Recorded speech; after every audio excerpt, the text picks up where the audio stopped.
네, 우리 오늘 함께 나눌 말씀 마가복음 1장 40절부터 42절까지 말씀입니다. 마가복음 1장 40절부터 1장 42절까지 우리 한 절씩 교독하겠습니다.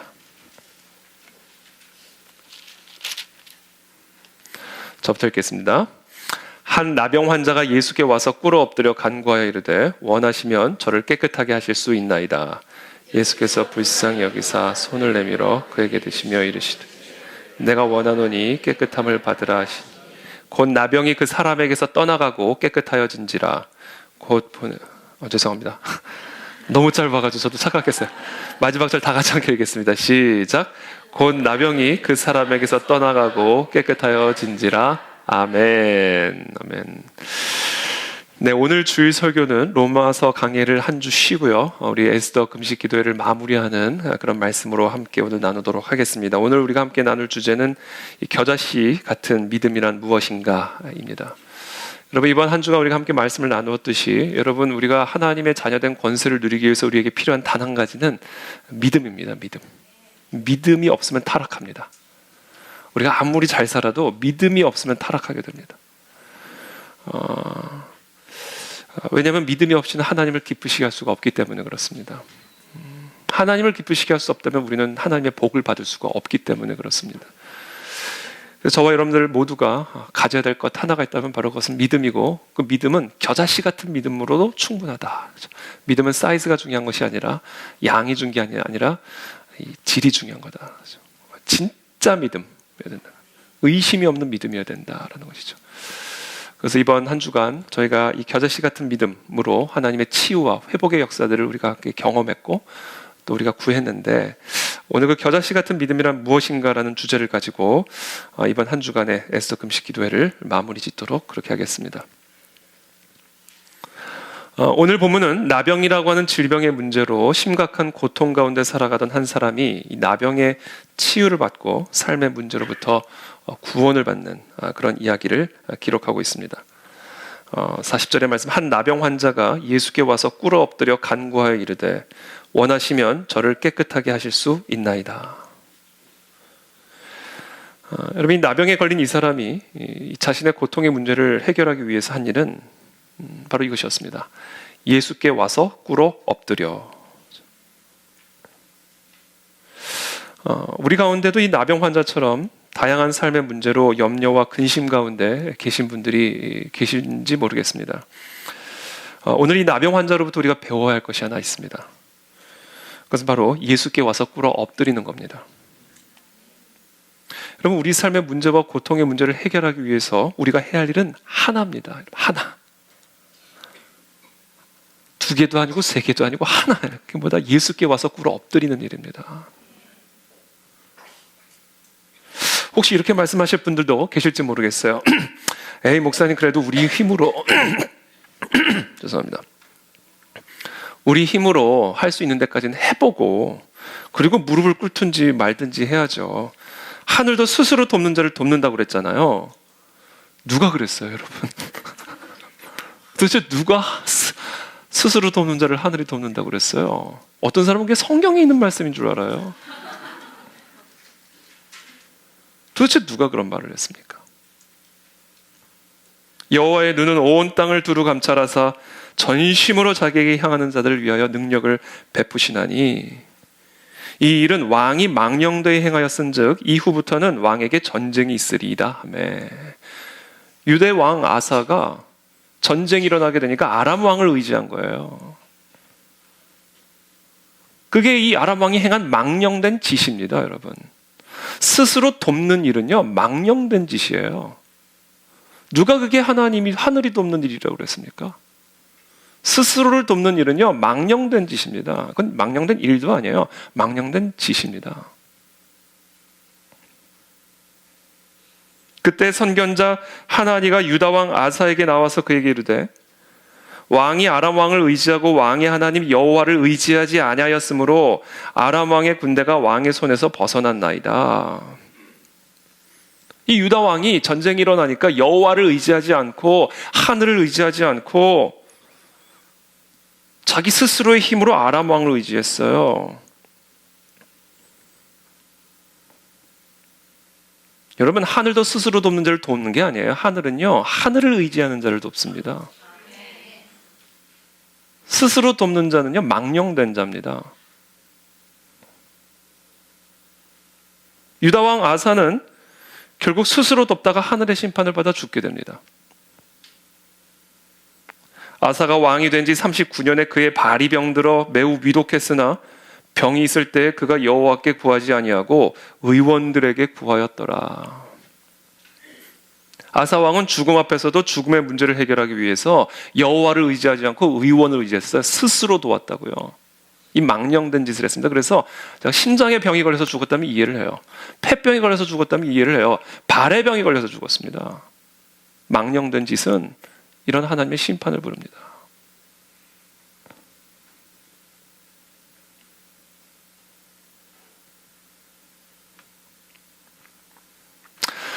성경에 보면 유다 왕 아사와는 달리 자신들의 고통의 문제로부터 구원을 받은 사람들의 이야기가 많이 기록이 되어 있습니다.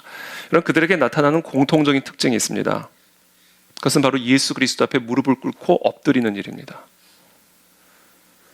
그들이 무리에게 이르매 한 사람이 예수께 와서 꿇어 엎드려 이르되, 우리가 지난주 한 주간 나눴던 말씀이죠.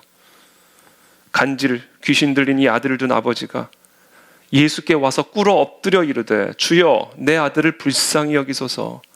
그가 간질로 심히 고생하여 자주 불에도 넘어지며 물에도 넘어지는지라.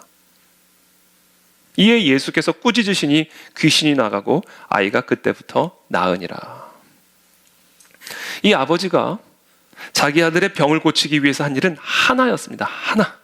이거 하나만 하면 되는 거예요. 예수 그리스도 앞에 무릎을 꿇어 엎드리는 일입니다. 그 외에 모든 일들은 다 망령된 짓들입니다.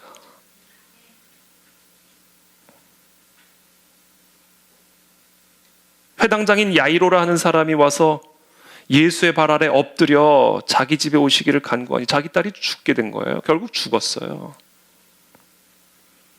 그랬더니 아버지 회당장 야이로가 예수께 와서 뭘 해요? 무릎 꿇어 엎드리는 거예요. 그러니까 죽은 딸도 살아나잖아요. 여러분, 우리 삶의 문제와 고통 앞에서 우리가 해야 할 일은 하나입니다. 하나. 예수께 와서 무릎을 꿇고 엎드리는 일이에요, 여러분. 다른 모든 일들은 다 망령된 짓거리들이란 말이에요.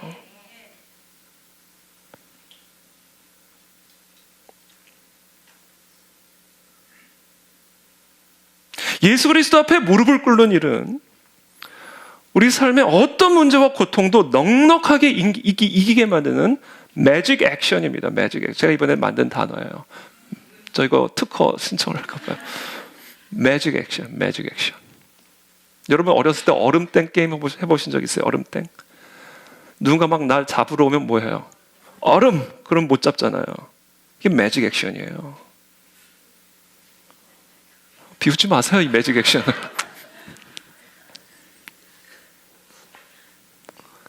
여러분, 어떤 문제가 지금 나를 잡으려 해도, 어떤 문제가 우는 사자처럼 나를 삼키려 해도요, 이게 어떤 문제든지 예수께 와서 무릎을 꿇고 엎드리는 일은요, 이게 매직 액션이란 말입니다. 왜냐하면 예수 그리스도에게 온 하늘과 땅에 모든 권세가 다 있기 때문에 그래요. 그래서 이거 하나만 하면 된다는 거예요. 이거 하나만.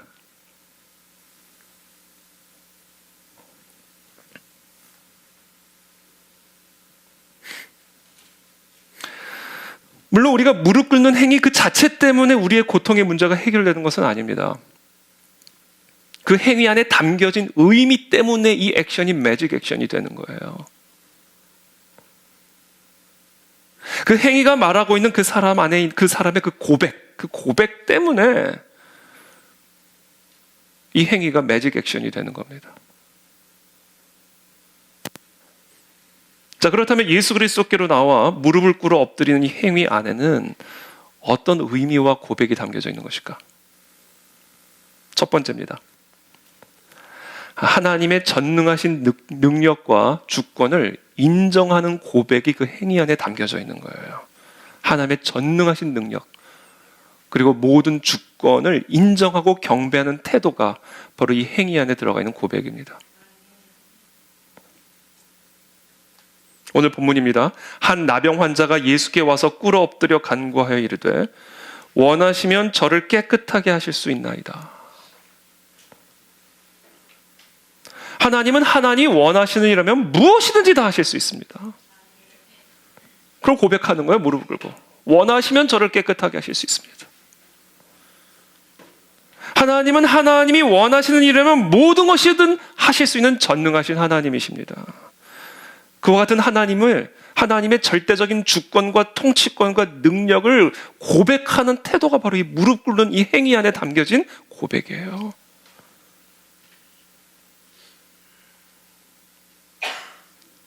여러분, 구약에 보면 한나가 나오죠. 엘가나의 아내 한나. 이 엘가나에게는 아내가 둘이 있었습니다. 한나와 분인나. 이 분인나에게는 자식이 있었는데 한나에게는 자식이 없었어요. 그러니까 이 두 아내들이 하나의 남편을 두고 얼마나 시기, 경쟁, 질투를 했겠습니까? 근데 이 분인나에게는 애가 있고 자식이 있는데 한나에게는 자식이 없으니까 분인나가 맨날 한나를 격동시키는 거예요. 그 한나가 자식이 없는 서러움 때문에 마음이 괴로워가지고 정말 고통 가운데 날마다 하나님 앞에 통곡을 하고 있었어요. 그게 한나가 했던 일의 전부입니다. 한나가 마음이 괴로울 때 이 괴로운 마음을 해결하기 위해서, 이 괴로운 문제를 해결하기 위해서 했던 일은 하나예요. 여호와 앞에 무릎 꿇고 엎드려서 통곡하는 일이었어요. 왜냐하면 여호와 하나님 한 분만이 한나에게 생명을 주실 수 있는 생명의 창조자이시기 때문에 그런 겁니다. 하나님만이 생명을 주실 수 있는 분이에요. 그래서 한나는 그 하나님 앞에 무릎을 꿇고 그 하나만 한 거예요. 하나님 앞에 통곡하는 일. 왜? 하나님이 온 하늘과 땅의 모든 생명을 주관하시는 창조주이시니까. 그러니까 하나님 앞에 무릎을 꿇는 이 행위는, 예수 그리스도 앞에 무릎 꿇는 이 행위는 하나님만이 전능하신 통치자이십니다를 고백하는 신앙 고백이란 말입니다. 이거 하나만 하면 된다는 거예요. 그래서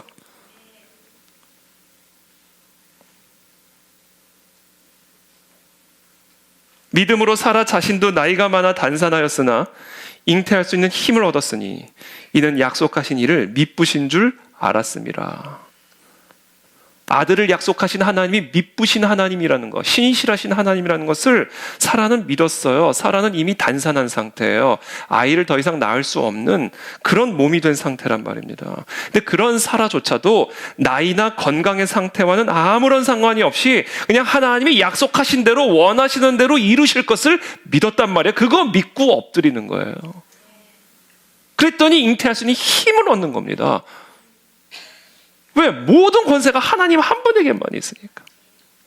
그러니까 하나님 한 분 앞에 엎드린 것 외에는 다 부질없는 망령된 일들이라는 거예요.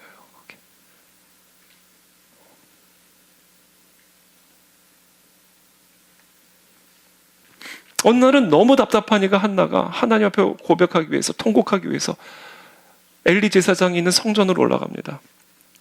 그래서 정말 술에 취한 사람처럼 너무 마음이 고통스러우니까 뭐 말소리도 내지 못하고 마치 술 취한 사람처럼 그냥 통곡을 하면서 하나님 앞에 그냥 입을 그냥 읊조리면서 기도를 하고 있었던 거예요. 그러니까 엘리 제사장이 옆에 가다 보다가 술 취한 사람인 줄 알고, 당신 술 취했냐고, 그러지 말라고. 그랬더니 한나가 대답하여 이르되 내 주여 그렇지 아니하나이다. 나는 마음이 슬픈 여자라. 포도주나 독주를 마신 것이 아니요 여호와 앞에 내 신정을 통한 것뿐이오니. 한나는 자신의 삶의 문제와 고통을 해결하기 위해 독주를 마시지 않았어요. 포도주로 달래지를 않았단 말입니다. 생명의 창조주 되신 여호와 하나님 앞에 엎드리는 거 이거 하나만 했단 말이에요.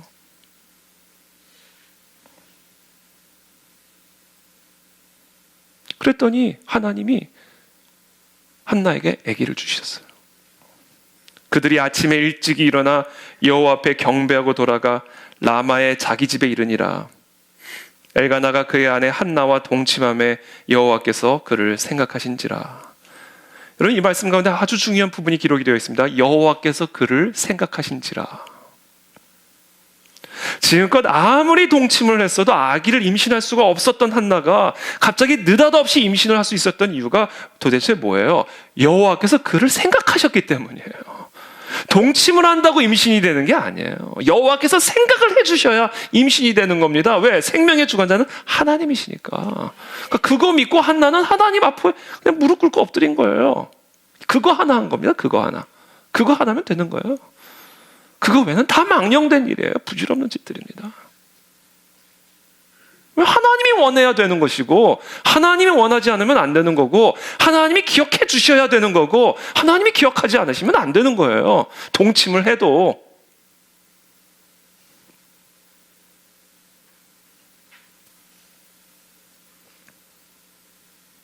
한나가 그런데 임신을 할 수 없었던 이유를 이렇게 기록합니다. 한나에게는 갑절을 주니 사랑을, 이 엘가나가 한나를 분인나보다 갑절을 더 사랑했단 말이에요. 이는 그를 사랑함이라. 그러나 여호와께서 그에게 임신하지 못하게 하시니, 봐요, 하나님이 임신 못하게 하면 안 되는 거예요.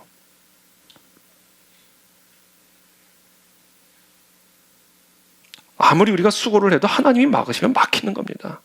그래서 오늘 우리가 궁금해야 할 게 있어요. 도대체 하나님은 왜 그때 한나를 생각하신 것일까? 그때 유독 한나를 기억하게 된 이유는 무엇일까?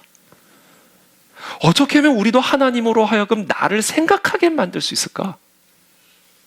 그 비결이 여러분 궁금해야 됩니다. 오늘 우리가 하나님이 우리를 생각하셔야만 풀리기 때문에 그래요. 도대체 하나님으로 하여금 나를 생각하게 하실 수 있는 비결은 무엇일까? 그 비결이 무엇인지 아세요? 여호와 앞에 경배하고, 그들이 아침에 일찍 일어나 여호와 앞에 경배하고 돌아갈 라마의 자기 집에 이르니라 엘가나가 그의 아내 한나와 동침함에, 경배하고 동침함에 임신하더라. 여호와께서 한나를 생각하시던 그날, 엘가나와 한나가 아침 일찍 일어나서 가장 먼저 한 일은 여호와 앞에 경배하는 일이었습니다. 여호와 앞에 무릎을 꿇고 모든 능력, 모든 생명의 주관자가 여호와 하나님 되심을 인정하고 고백하며 그 앞에 무릎 꿇고 경배하는 그 한 가지 일을 했어요. 이거 하나만 하면 된다니까요.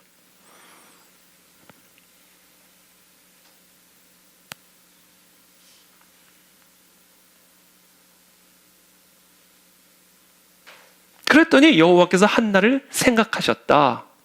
이렇게 기록이 되어 있는 거예요. 여러분, 저와 여러분들이 여호와를 경배할 때 여호와께서 우리를 생각하십니다. 여호와께서 막으시면 그것을 풀 수 있는 자가 없고 허락하시면 막을 수 있는 자가 없어요. 그렇기 때문에 우리가 해야 할, 아침에 가장 일찍 일어나서 가장 먼저 할 일은 바로 하나님 앞에 무릎을 꿇고 하나님 앞에 경배드리는 거예요. 모든 주권을 갖고 계신 여호와 하나님께. 이게 우리가 아침 일찍 일어나서 하나님께 해야 할 제1 첫 번째 일입니다. 일하러 나가기 전에.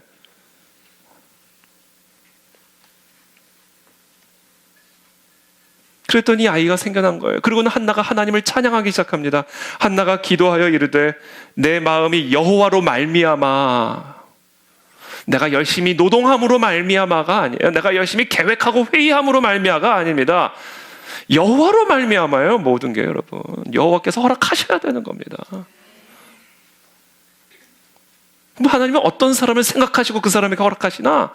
여호와의 주권을 인정하고 전심으로 여호와께 우리의 마음을 향하는 자에게 하나님은 허락하신다. 여호와로 말미암아 즐거워하며, 이 즐거움은 여호와로 말미암은 즐거움이에요. 내 뿔이 여호와로 말미암아 높아졌으며 나의 높아짐은 여호와로 말미암은 높아짐입니다. 내 입이 내 원수들을 향하여 크게 열렸으니 이는 내가 주의 구원으로 말미암아 기뻐함이니이다. 이게 다 여호와로 말미암이에요.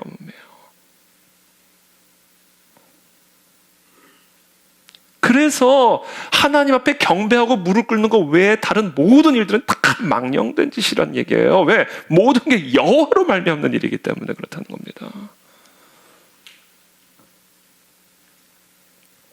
여호와와 같이 거룩하신 이가 없으시니 이는 주밖에 다른 이가 없고 우리 하나님 같은 반석도 없으심이니이다. 심히 교만한 말을 다시 하지 말 것이며 망령된 말 하지 말라는 거예요. 하나님이 다 쥐고 계시는데, 하나님이 허락해야 열리는 건데 망령된 말 하지 말라는 겁니다. 오만한 말을 너희 입에서 내지 말지어다. 여호와는 지식의 하나님이시라. 행동을 달아보시니까 다 달아보신다는 겁니다. 망령된 말들은 떠나갈지어다. 망령된 짓도 떠나갈지어다. 용사의 활은 꺾이고 넘어진 자는 힘으로 띠를 띠도다. 풍족하던 자들은 양식을 위하여 품을 팔고 줄이던 자들은 다시 줄이지 아니하도다. 전에 임신하지 못하던 자는 7을 낳았고 많은 자녀를 둔 자는 쇠약하도다. 다 하나님이 원하는 대로 그냥 하시는 겁니다. 하나님은. 여호와는 죽이기도 하시고 살리기도 하시며 수월에 내리기도 하시고 거기에서 올리기도 하시는도다. 여호와는 가난하게도 하시고 부하게도 하시며 낮추기도 하시고 높이기도 하시는도다. 가난한 자를 진토에서 일으키시며 빈궁한 자를 거름더미에서 올리사 귀족들과 함께 앉게 하시며 영광의 자리를 차지하게 하시는도다. 땅의 기둥들은 여호와의 것이라. 여호와께서 세계를 그것들 위에 세우셨도다. 그가 그의 거룩한 자들의 발을 지키실 것이요. 그렇죠? 모든 주권이 여호와께 속한 것임을 믿고 그분 앞에 무릎을 꿇고 엎드리는 게 거룩한 자들의 예배예요. 그들의 발을 지키시겠다. 악인들을 흑암 중에서 잠잠하게 하시리니 힘으로는 이길 사람이 없어요. 여러분의 힘으로 하나님 이기실 수 있으세요? 그렇기 때문에 그 여호와 앞에 무릎을 꿇는 것, 그것 외에 다른 모든 일들은 다 망령된 일들이다. 오만한, 교만한 자의 말을 내뱉지 마라. 여호와 앞에 엎드릴지어다. 여러분들의 삶을 점검하시길 바랍니다. 아침에 일찍 일어나 난 여호를 경배하는가, 아니면 아침에 일찍 일어나 바로 일하러 나가는가. 새벽 예배 다 나오시길 바랍니다. 여러분. 목사님, 전 새벽 예배 체질이 아니에요. 그럼 그분은 복 받을 체질이 아닌 거예요. 그리고 여호와 앞에 나와 경배를 해야 복을 받아요. 이거 외에 다른 모든 일들은 다 망령된 일이라니까요. 제가 오늘 망령된 일 몇 번 반복할지 모르겠어요.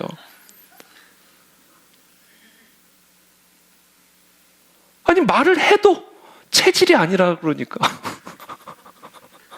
어떡하면 좋아요, 여러분? 새벽 예배 나오기 어려운 형편이면 아침에 집에서라도 경배를 드리셔야 돼요. 아침에 일찍 일어나. 동침한다고 애 생기는 게 아니라니까. 일한다고 열매 맺는 게 아니라니까요. 하나님이 맺게 해주셔야 맺는 거라니까요. 그러니까 그 앞에 나와서 경배하는 거 외에 다른 모든 일들은 다 망령된 일들이라니까요.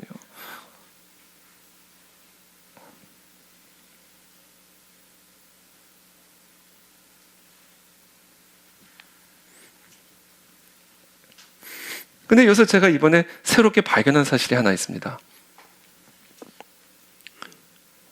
그동안 여호와께서는 왜 한나로 하여금 임신을 하지 못하게 하셨던 것일까?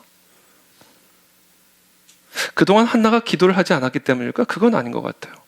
한나는 항상 여호와 앞에 엎드려서 통곡하며 기도하고 있었거든요. 너무 마음이 괴로우니까. 그거 외에는 한 일이 하나도 없었어요. 하루 종일 그렇게 정말 술 취한 사람처럼 하나님 앞에 기도하고 통곡했던 사람이에요. 근데 왜 한나에게 그동안 하나님은 태문을 열지 않으셨을까? 왜 하나님 그때 한나를 생각하지 않으셨을까?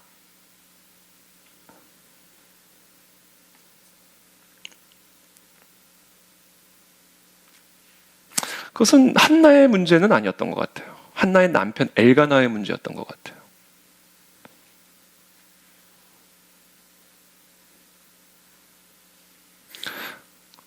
그동안 한나가 아주 일관되게 하나님 앞에 무릎을 꿇고 통곡하며 여호와 앞에 엎드려 있었음에도 불구하고 그동안 한나를 생각하지 못하셨던 이유는 엘가나가 그동안 한나와 함께 동침을 하지 않았기 때문이 아니라 하나님과 함께 경배를 드리지 않았기 때문이에요. 한 방에서 맨날 잠같이 자는데 함께 경배는 드리질 않은 거예요.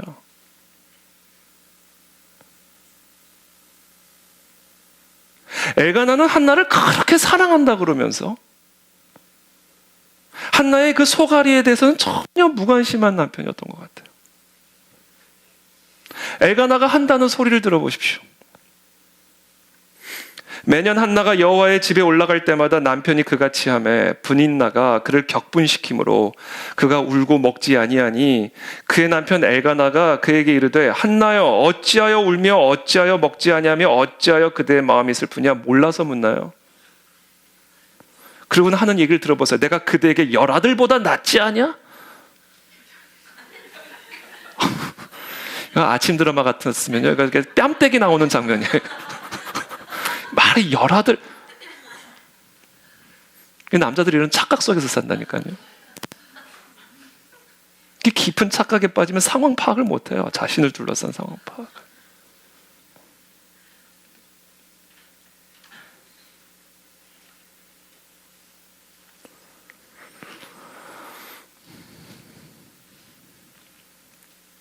여하튼 그랬던 엘가나가 한나와 함께 아침에 일찍 일어나가지고 여호와 앞에 무릎을 꿇고 경배하고 돌아가서 동침을 한 겁니다. 그러자 여호와께서 한나를 생각하셨다.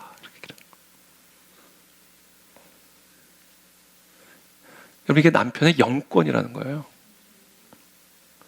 아무리 아내가 통곡하고 하나님 앞에 일관되게 울부짖고 가슴을 찢고 하나님 앞에 무릎 꿇고 엎드려도요, 남편의 영권이 잠자고 있으면 하나님은 한나를 생각하지 않으세요. 왜냐면 남편의 영권 아래 아내가 있는데.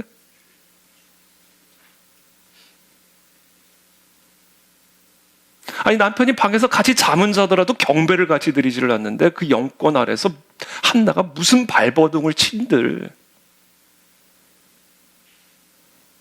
하나님이 한나를 생각하지를 못하시는 거, 안 하시는 거예요.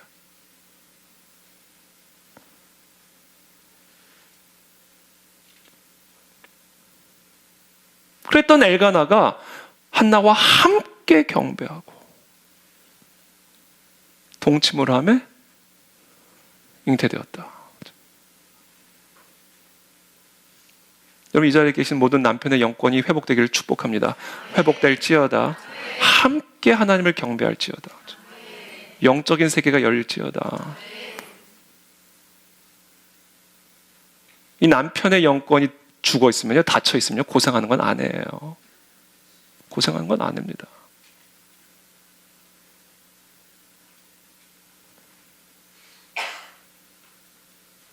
오늘부터 아내는 남편들 들들들 볶기 바랍니다. 들들들. 본인이 살 문제, 이거는. 내가 살고 죽는 문제인데 내버려 두실 거예요, 잠만 자도록. 기도 안 하면 밥을 주지 마셔야 돼요. 이거 좀 나가서 사서 드시는 한이 있더라도 그렇게 강력하게 영권의 회복을 위해서 기도해야 됩니다.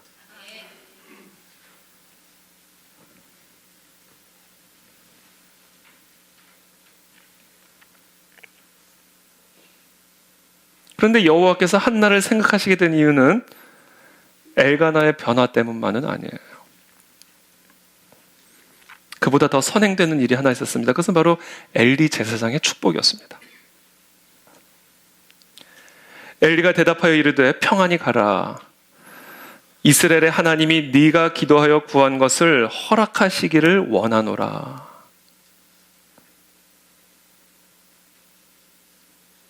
그리고 나서 그들이 아침에 일찍 일어나 함께 경배하고 그리고 동침을 했을 때 여호와께서 한나를 생각하신 거예요. 여러분, 하나님의 주권 행사는요, 하나님이 세우신, 친히 세우신 영적 질서 안에서 이루어집니다. 하나님의 주권 행사는 흘러가는 길이 있습니다.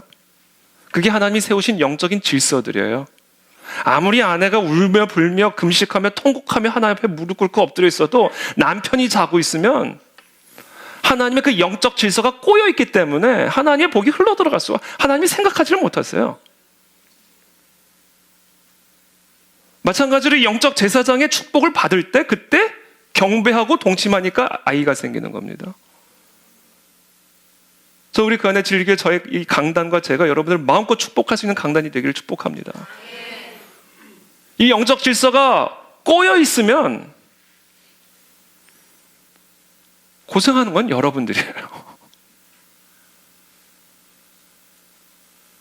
하나님은 하나님의 주권 행사를 하나님이 친히 세우신 영적 질서를 통해서 흘려보내시기 때문에 제사장의 축복과 남편이 축복과 그 모든 것을 통하여 동침을 통해 아이가 생겨나는 거거든요. 그래서 오늘 여러분 점검하셔야 됩니다.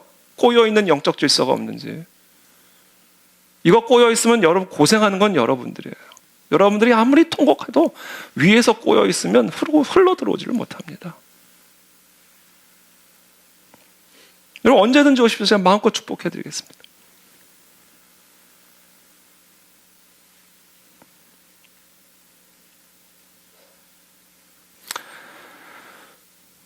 두 번째,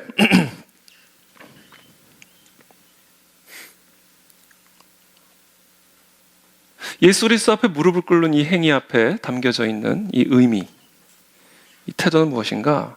하나님의 한량없는 지혜를 인정하는 행위였습니다.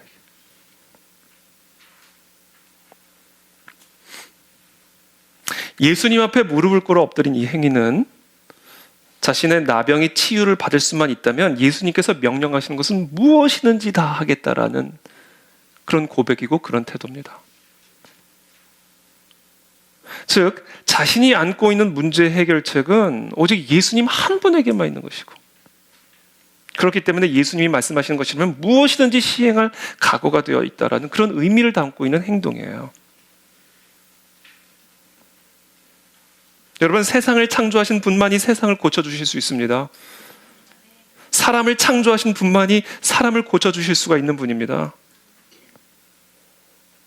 그러므로 천지 만물을 창조하시고 온 세상을 다스리고 통치하시는 하나님을 진정으로 경배하는 태도는요, 그분 앞에 무릎을 꿇고 엎드려서 그분의 말씀에만 귀를 기울이는 거예요. 왜? 거기에 모든 게 달려있기 때문에.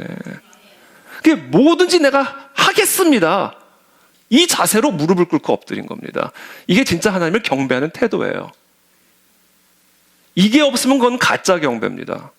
하나님을 천하 만물의 모든 통치자여 주권자라고 고백을 하면서 그분이 하시는 지시에 귀를 기울이지 않는다? 그건 가짜 경배죠. 그러니까 우리가 해야 할 일은 만사 제쳐놓고 예수께 와서 무릎을 꿇고 엎드려 온 하늘과 모든 천지 만물을 다스리고 통치하시는 그분을 경배할 뿐만 아니라 그분의 입에서 무슨 말씀이 떨어지는지를, 그분이 어떤 지시를 내리시는지를 온 마음과 정신을 다해서 귀를 기울여야 됩니다. 무슨 말씀이시는지 하십시오. 내가 그대로 행하겠나이다.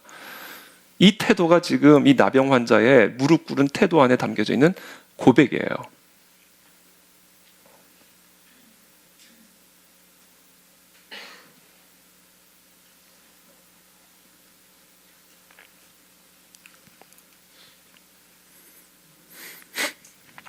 그래서 이 나병 환자가 이 예수님 앞에 무릎을 꿇고 엎드린 이 행위는 결국은 어떤 것이냐?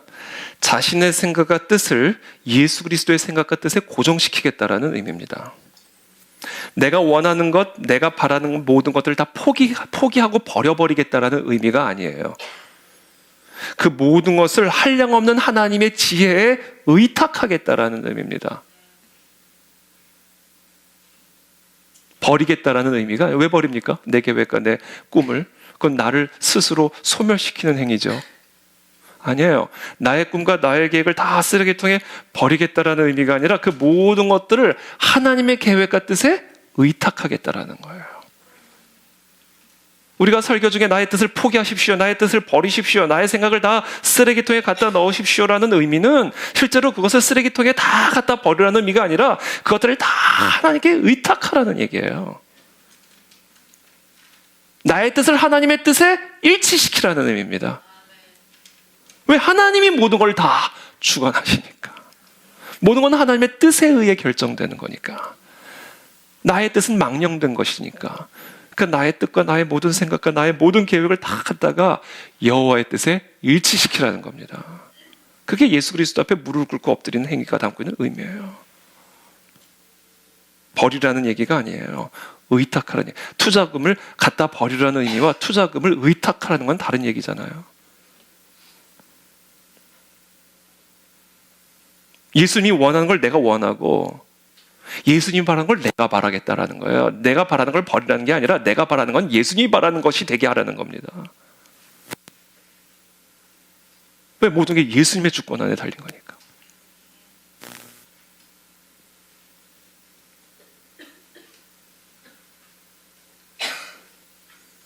그래서 나의 모든 소원, 나의 모든 미래, 나의 모든 삶을 하나님의 인도하심과 하나님의 주권, 주도하심에 완전하게 의탁하겠다. 이게 예수 그리스도 앞에 무릎을 꿇은 행위의 의미예요. 말씀만 하십시오. 뭐든지 내가 나병을 치유하기 위해서는 예수 그리스도의 그 지시에 달려 있음을 내가 믿습니다. 다른 거 어떤 것도 아니라 모든 생명과 죽음을 다스리는 그 예수 그리스도의 지시에 내 나병의 문제가 달린 것을 나는 믿습니다. 그러니까 무엇이든지 지시하십시오. 내 생각, 내 뜻, 내 계획, 내 방법을 다 그 지시에 일치시키겠습니다.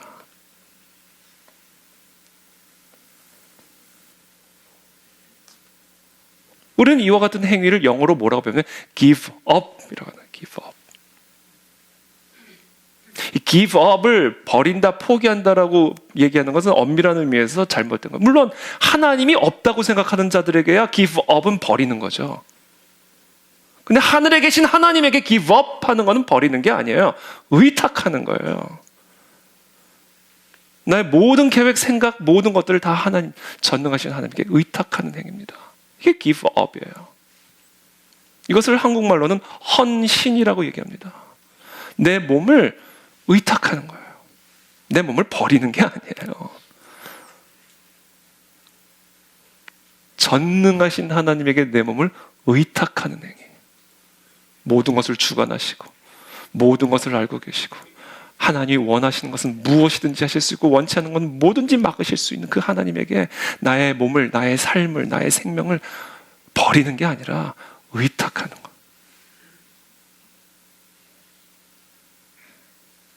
왜냐하면 그분의 뜻은 나에게 가장 최고의 유익이요, 가장 최고의 선이요, 나에게 가장 최고의 행복을 가져다 줄 하나님 아버지의 뜻이라는 걸 내가 믿기 때문에. 그래서 지금 이 나병 환자가 예수 그리스도 앞에 무릎을 꿇고 엎드린 겁니다. 그 지시 받겠다는 거예요. 이게 이루어지지 않으면 우리는 다 가짜 경배입니다. 이게.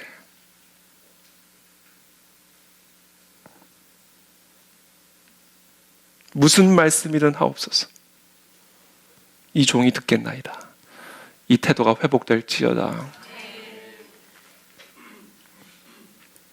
이건 우리를 버리는 게 아니라 우리를 의탁하는 거다. 누구에게? 모든 것을 주관하시는 나를 사랑하신 하나님 아버지에게.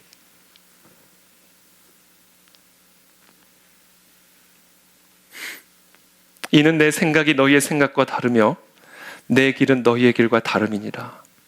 여호와의 말씀이니라. 하나님의 생각과 우리의 생각은 달라요. 어떻게 달라요? 더 높이가 달라요.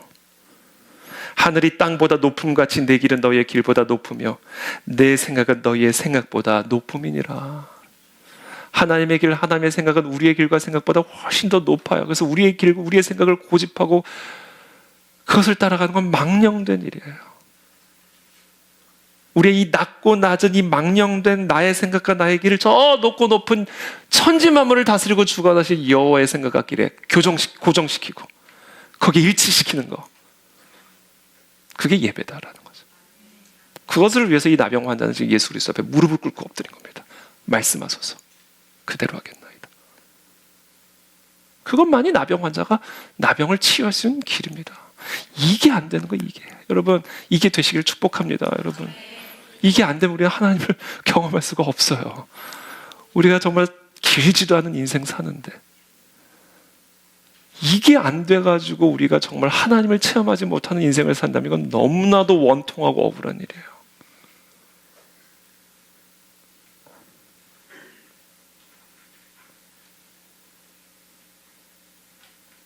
이는 비와 눈이 하늘로부터 내려서 그리로 되돌아가지 아니하고 땅을 적셔서 소출이 나게 하며 싹이 나게 하여 파종하는 자에게는 종자를 주며 먹는 자에게는 양식을 줌과 같이 내 입에서 나가는 말도 이와 같이 헛되이 내게로 되돌아오지 아니하고 나의 기뻐하는 뜻을 이루며 내가 보낸 일에 형통함이니라. 여러분, 하나님은 하나님이 기뻐하신 뜻을 무조건 이루십니다. 형통함이라고 하는 것은요, 내 계획, 내 일들이 그대로 되어지는 것이 아니라, 그래서 내 계획, 내 일을 하나님이 탁 도와주시고 내가 꿈꾸는 건 다 되고, 뭐 내가 계획한 건 뭐 다 되고, 이게 형통이 아니에요, 여러분. 그건 망령된 거예요. 형통함이라는 것은요, 그리고 형통할 수 있는 이유는요, 내가 하는 일들이 다 형통하게 되는 이유는 내가 하는 일들이 다 하나님의 뜻이기 때문에 그런 거예요. 내가 계획하는 게 다 하나님의 계획과 일치하기 때문에 하나님이 기뻐하신 일은 다 형통하게 되는 거란 말이에요. 그거를 위해서 우리는 아침에 일찍 일어나 무슨 일을 하기 전에 여호와 앞에 무릎을 꿇고 엎드려 지시를 받는 삶을 살아야 된다.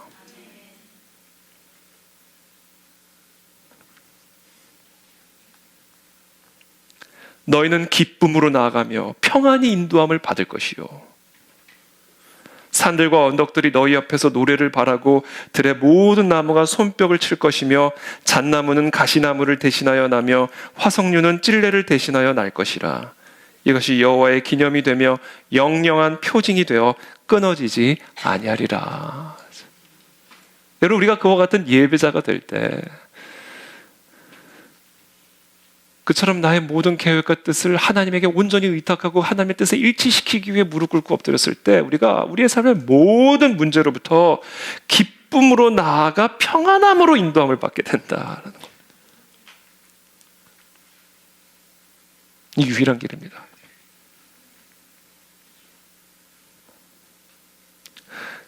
이게 얼마나 기쁜 소식이에요. 이거 하나만 하면 되는 거니까. 얼마나 기쁜 소식입니까?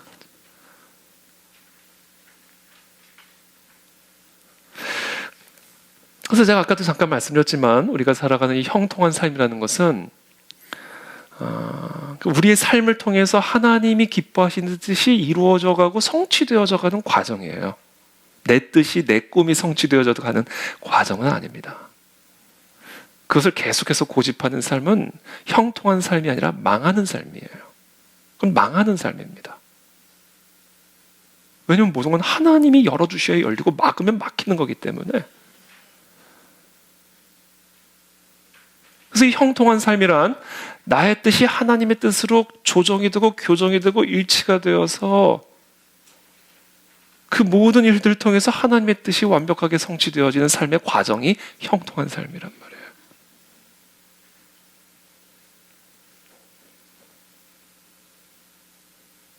그래서 이 형통한 삶을 배워가는 과정에서는요, 언제나 나의 뜻이 꺾이는 과정이 있어요.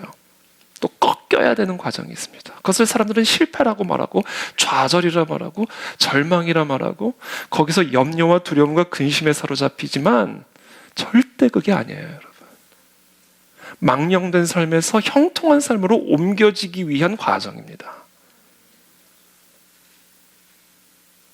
나의 뜻이 꺾여서 아버지의 뜻으로 조정이 되어지는 과정이라 꺾이는 거죠. 망해서 꺾이는 게 절대로 아니에요.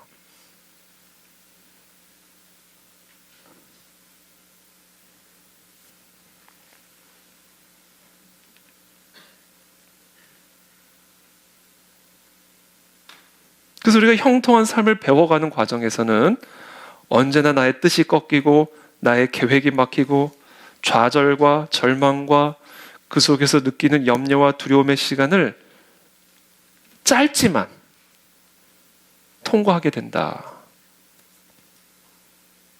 그러나 기억하십시오. 그 좌절과 절망의 자리에서 기쁨으로 나아가며 평안함으로 인도함을 받게 될 겁니다.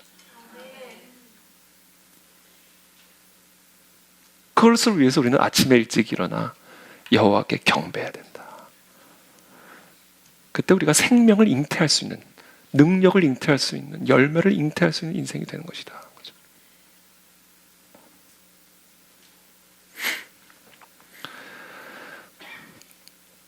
마지막으로 세 번째입니다.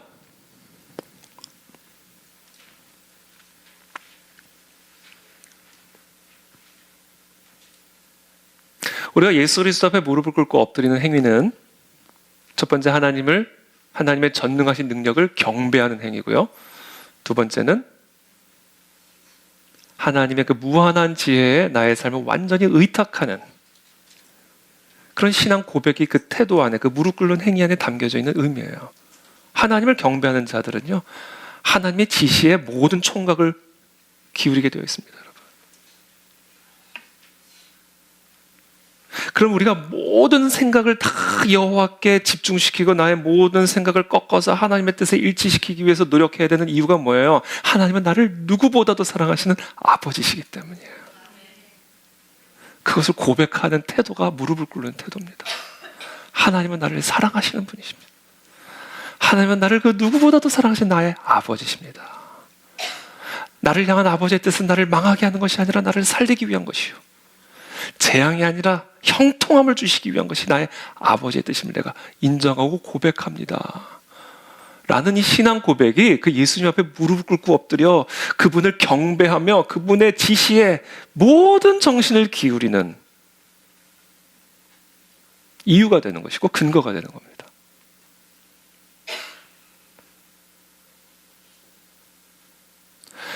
마가복음 1장 40절 말씀 보시죠.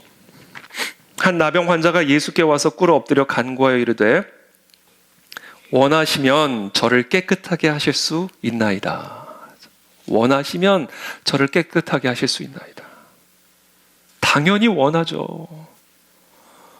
왜 원하지 않겠어요? 아니, 내 가족도 내 병이 낫기를 원하는데, 에? 아니, 내 부모님도 내 병이 낫기를 원하는데 하나님 아버지가 내 병 낫기를 왜 원치 않으시겠어요? 여러분, 생각을 해보세요.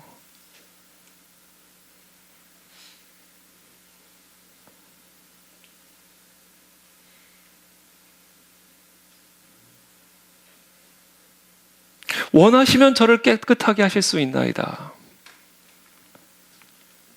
그러자 예수께서 불쌍히 여기사 손을 내밀어 그에게 대시며 이르시되 내가 원하노니 깨끗함을 받으라 하시니 곧 나병이 그 사람에게서 떠나가고 깨끗하여진지라. 불쌍히 여기사, 이게 헬라어 원어로는 moved with compassion이에요. 긍휼로 마음이 움직인 거예요. 원하시면 저를 깨끗하게 하실 수 있습니다. 이 말을 듣자마자 당연히 원하지 내가. 이 긍휼히 여기는 마음이 예수님의 마음을 막 움직인 거예요.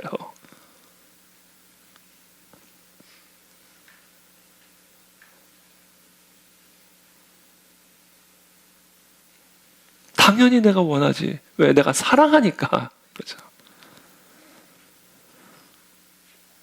여러분, 하나님은 우리의 병이 낫기를 원하십니다.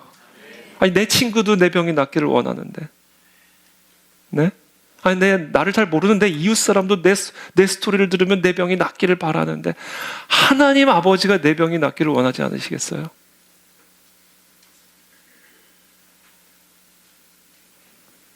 너희가 악한 자라도 좋은 것으로 자식에게 줄 줄 알거든 하물며 하늘에 계신 너희 아버지께서 구하는 자에게 좋은 것으로 주시지 않겠느냐? 반어법, 반문이야, 반문. 생각을 좀 해봐라. 그게 그렇게 어렵냐, 생각하는 게. 어떻게 이 사탄 마귀가 우리를 얼마나 우리의 이 생각 회로를 꼬아놨는지.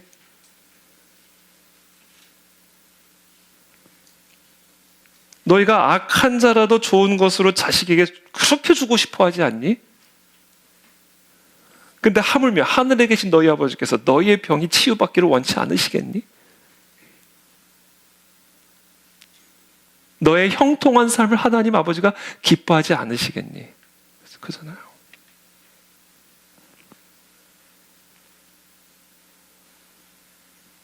여인이 어찌 그 젖 먹는 자식을 잊겠으며 자기 태에서 난 아들을 긍휼히 여기지 않겠느냐? 그들은 혹시 잊을지라도 나는 너를 잊지 아니할 것이라.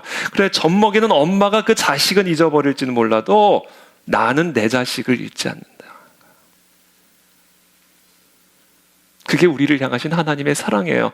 그 하나님으로부터 나오는 지시인 거예요. 그래서 우리는 무조건 우리의 모든 생각과 뜻을 정말 쓰레기통에 갖다 버리는 심정으로 여호와께 일치시켜야 되는 거예요. 왜냐하면 그분의 뜻은 우리의 최선의 유익과 최고의 행복을 위한 하나님의 뜻이기 때문에.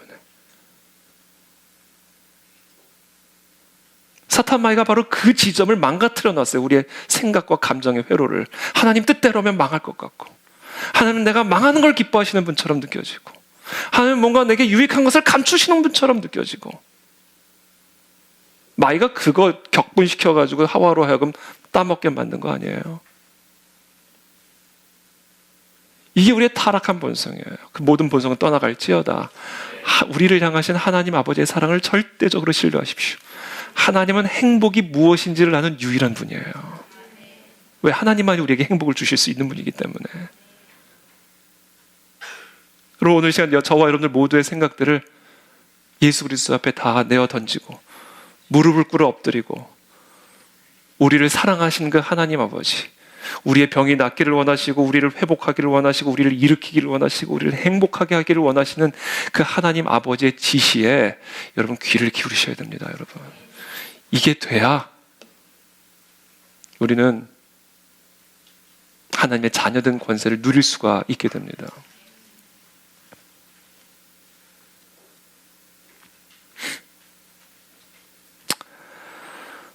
말씀을 맺겠습니다. 우리가 지난 한 주간 우리 함께 말씀을 나누면서 특별히 겨자씨 같은 믿음이란 무엇인가, 오늘 우리에게 오늘 다시 한번 말씀해 주십니다. 겨자씨 같은 믿음이란 산 같은 문제 앞에서 무릎을 꿇는 행위는 정말 겨자씨보다도 작아 보이는 문제이지만, 겨자씨보다도 작아 보이는 해결책이지만, 그래서 많은 사람들이 그걸 그렇게 어려워하지만, 무시하지만, 그 겨자씨보다도 작아 보이는 그 행위가 어떤 행위가 담고 있는 의미인지를 오늘 제가 말씀드린 거예요. 그거는 온 하늘과 땅의 모든 권세를 갖고 계신 그 하나님 아버지, 그 전능하신 능력과 주권을 인정하는, 경배하고 높여드리는 태도요. 그래서 그분의 지시의 모든 관점과 모든 생각을 조절하고 교정하고 고정시키기를 원하는 태도요. 그리고 그 지시를 주시는 분은 나를 사랑하시는, 나를 진정으로 사랑하시는 그 하나님 아버지의 뜻이다라는 것을 인정하는 태도이기 때문에, 산 같은 문제 앞에서 예수 그리스도 앞에 무릎 꿇고 엎드리는 행위는 겨자씨보다도 작아 보이는 행위지만, 바로 그 겨자씨 같은 믿음이 산을 들어 바다에 던져버리게 된다는 거예요. 이 믿음이 우리 안에 있어야 됩니다, 여러분. 산이 저 바다로 던져질까? 못 믿어요, 나는. 저는 그게 안 믿어져요. 나는 나의 믿음을 믿을 수가 없어요. 나의 믿음에는 정확한 한계가 있어요. 믿을 만한 건 믿고 믿지 못할 만한 건 못 믿어요, 저는. 그게 우리의 믿음이에요. 우리가 믿는 것들은 다 믿을 만하니까 믿는 것들이에요. 예수님이 요구하시는 그 믿음은 그런 믿음이 아니란 말이에요. 산 같은 문제 앞에서 천지 만물을 다스리고 통치하시는 그 예수 그리스도 앞에 무릎을 꿇는 그 겨자씨 같아 보이는 작은 그 행위를 통해 그리스도께서 산을 들어 바다에 던지게 한 놀라운 자녀된 영적 권세를 누리는 것, 이것이 바로 저와 여러분들에게 주어진 자녀의 권세다라는 겁니다. 그게 바로 겨자씨 같은 믿음입니다. 그래서 저는 오늘 이 시간 저와 여러분들 모두가 바로 이 겨자씨 같은 믿음을 가지고 저와 여러분들의 삶에 있는 산 같은 문제를 바다에 던져버리는 그런 자녀된 영적 권세를 누리시는 삶을 살아가시기를 축복합니다. 이 겨자씨 같은 믿음이 회복될지어다. 이것 외에 우리가 하는 모든 일들은 다 어리석고 망령된 일이라는 일을 기억하시고, 내일부터 다시 한번 예수 그리스도 앞에 무릎을 꿇고 엎드려 그분의 지시에 모든 촌각을 기울이고 그분의 사랑을 고백하고 그분의 사랑을 느끼며 누리는, 그래서 우리 모두가 다 하나님의 자녀된 권세를 누리는 그런 모든 우리 모두가 되기를 예수님의 이름으로 축복합니다. 기도하겠습니다.